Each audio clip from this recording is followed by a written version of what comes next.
le président de la République, à l'issue de plusieurs conseils de défense, a décidé de prolonger autant que nécessaire ce dispositif de protection du territoire national tel qu'il existe aujourd'hui.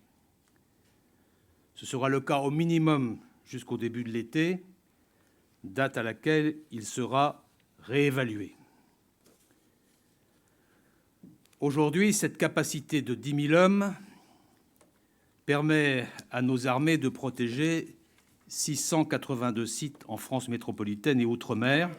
À cette occasion, au Salon du Bourget, les chiffres des exportations d'armement, mais j'ajoute que nous faisons face à bien d'autres menaces.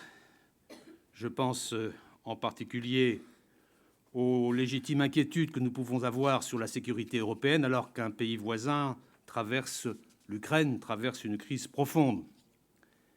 Cette crise nous fait craindre ce que chacun tente d'éviter depuis la fin de la Seconde Guerre mondiale, le retour de la guerre en Europe.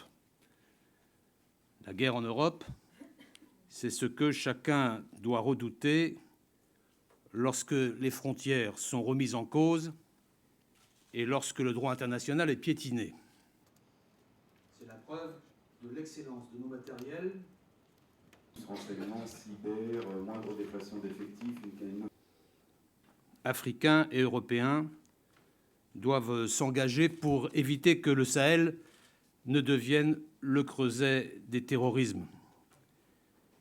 C'est pourquoi nos partenaires peuvent aujourd'hui compter sur le soutien logistique et le soutien en renseignement des armées françaises déterminées à prendre toute leur part dans cette lutte. Supérieure à 8 milliards d'euros.